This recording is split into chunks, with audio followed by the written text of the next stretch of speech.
nossa irmã Maria Raquel partilhava um testemunho de uma pessoa que foi tocada pela graça do Senhor, não somente ela, mas toda a sua família, e falava sobre os jovens que acabam se envolvendo com tantas coisas distantes de Deus. E eu queria perguntar para o padre, bem-vindo na experiência dele de sacerdote, de exorcista, como é que tem sido essa experiência dos jovens, como é que tem sido essa experiência de um envolvimento com alguma coisa distante da fé, como é que tem sido, padre? Partilha conosco.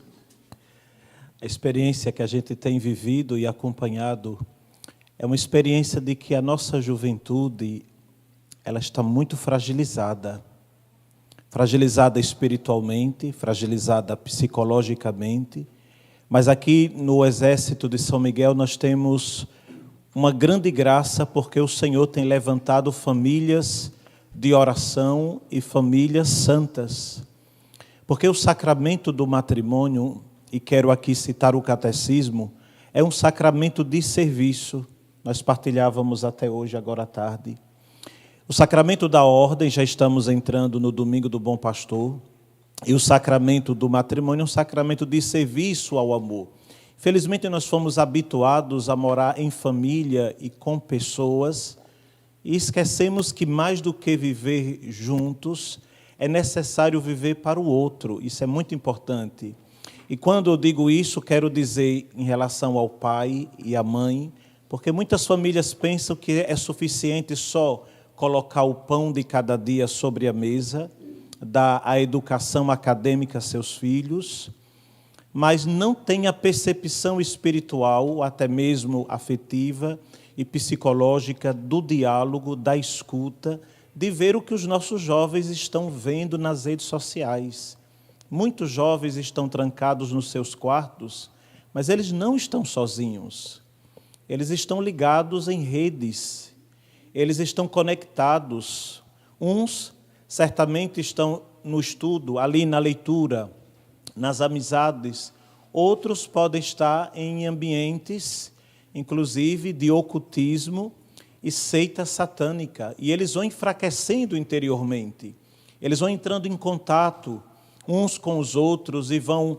Então, é próprio da juventude a curiosidade. Um jovem que não seja curioso, uma pessoa humana que não seja curiosa, é uma pessoa que não tem esse desejo do conhecimento, mas a curiosidade, inclusive, exagerada no meio dos jovens, e com uma máquina tão poderosa, ao mesmo tempo tão boa, e se mal usada, tão ruim, como as redes sociais, quando a curiosidade do jovem não é ali equilibrada, ele vai encontrar tudo nas redes, inclusive orientações de ordem espiritual, onde pode encontrar líderes satanistas, onde pode encontrar pessoas que irão tirar proveito ruim daquele jovem, já que ele tem talvez uma personalidade frágil, uma maneira de ser frágil. Então eu quero levantar em nome do Senhor Jesus, em nome da igreja, as famílias católicas para esta abertura de serviço ao amor, que é uma atenção, não é um controle. Nós não precisamos estar controlando os jovens, fazer uma espécie de vigilância, de guarda-patrulha. Mas, sobretudo, o amor nos coloca numa vigilância, numa atenção para os nossos jovens, para percebermos do que eles estão se alimentando, do que eles estão vendo, qual de fato é a carência interior, além da carência afetiva, existe a carência espiritual. Alguns pais e mães, alguns pais dentro de casa não escutam seus jovens, não param para ouvi-los ou para percebê-los. Então, no Ministério de Exorcista, nós acolhemos como confessor e também como no próprio exercício da autoridade do nome de Jesus, jovens que passaram por situações e passam por situações, inclusive de possessão demoníaca, porque não foram prudentes, porque eram muito curiosos, inclusive em jogos.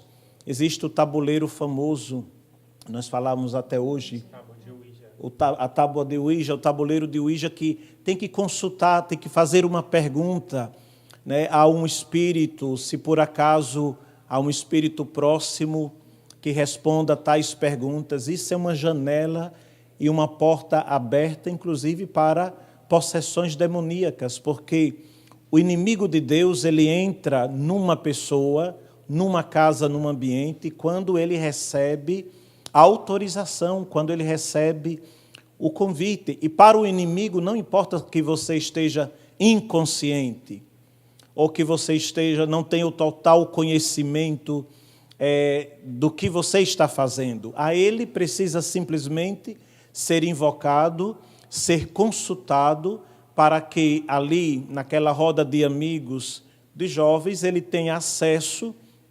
Inclusive, muitos jovens tiveram visões, eles começam a aparecer, fazem propostas de pactos, etc.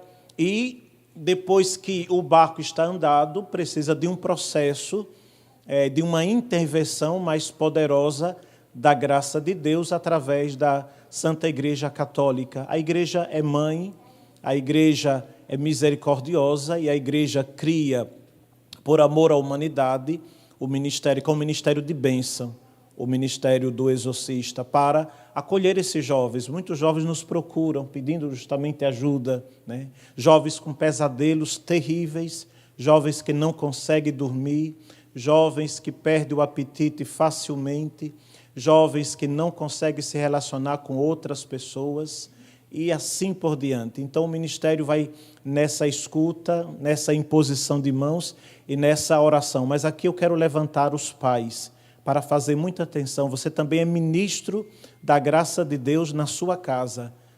É ministro da graça de Deus amando, escutando, observando, dialogando, não só vigiando, controlando para dizer o que deve e o que não deve, mas através do amor, conquistando a confiança do seu jovem para que ele, abrindo o seu coração, você possa conduzi-lo pela graça de Deus e pelo poder de Deus.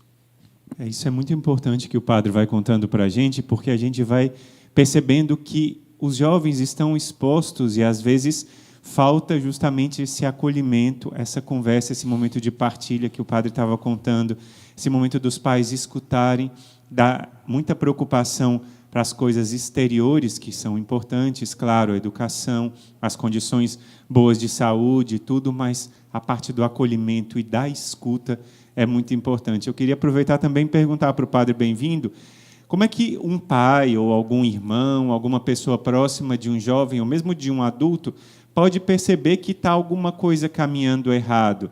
Como é que pode se diferenciar, por exemplo, vendo um jovem, se ele está com algum comportamento ligado a alguma coisa do lado de ocultismo, do lado do inimigo, ou se é alguma coisa de adolescente que quer chamar a atenção, que quer se mostrar um pouco, que é próprio da adolescência, se mostrar, se chamar a atenção, mas como é que um pai pode diferenciar isso, padre?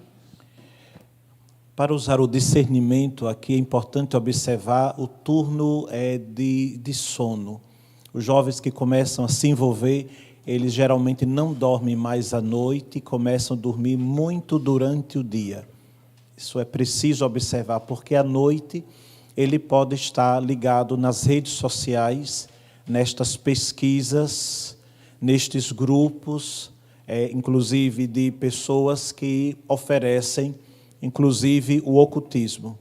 A segunda característica é o isolamento. Mesmo estando dentro de casa, ele começa a dialogar menos e menos, muito introspectivo, muito voltado para o celular, ou não quer estar à mesa numa refeição, quando a família está reunida, quer estar à parte.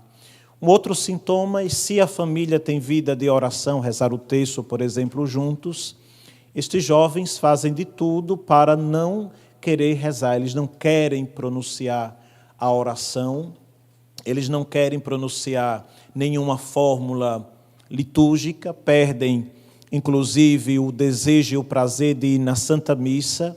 Se eram habituados desde criança à catequese, à Santa Missa, à confissão, à oração do Santo Texto, eles vão lentamente perdendo isso, dizendo que são coisas bitoladas, coisas tolas e coisas chatas.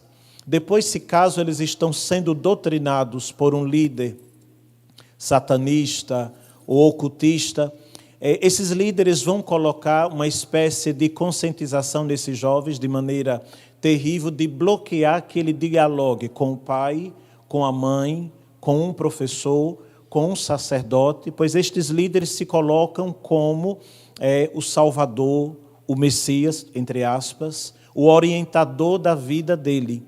Então, o sono, o silêncio, às vezes vivem muito trancados no quarto, é preciso sempre observar.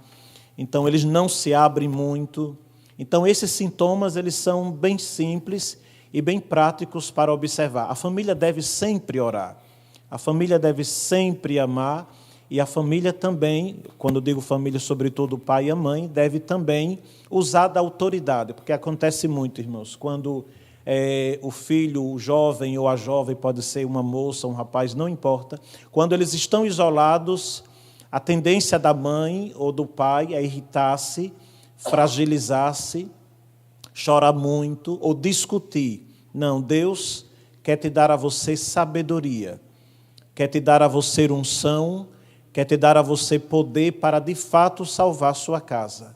Então, mais do que ficar chorando pelos cantos, reclamando porque ele está trancado no quarto ou ela está trancada no quarto, reclamando pelo intenso uso do celular, é preciso pedir a Deus sabedoria de como chegar ao coração dele, pois você que é mãe, você que é pai, sabe entrar no coração dos seus filhos. Deus te deu essa graça, Deus te dá essa sabedoria, Deus te dá esse poder de como penetrar na mente e no coração do seu filho, especialmente a senhora que é mãe, ele saiu do seu ventre. Então, não ficar pelos cantos simplesmente murmurando, choramingando, se lamentando, revestir-se de Espírito Santo, revestir-se do poder de Deus, levantar-se de pé como uma Santa Virgem. A Virgem Maria sempre está caminhando, sempre está em ordem de batalha. É assim que nós salvamos os nossos jovens e as nossas famílias. Por isso, caríssima mãe, caríssima mulher, levantar-se, você que tem filhos, levantar-se, porque você tem autoridade sobre ele. Você tem autoridade sobre a salvação dele, sobre o crescimento dele na vida espiritual, inclusive. Não simplesmente chorar e desesperar-se, não simplesmente lamentar-se, mas impor-se de maneira positiva, impor-se sobre a situação. Como nós usamos muito a expressão, é uma forma de tomar posse de uma graça que o Senhor te deu na maternidade, o Senhor te deu no sacramento do matrimônio, o Senhor te deu na responsabilidade sobre outras pessoas.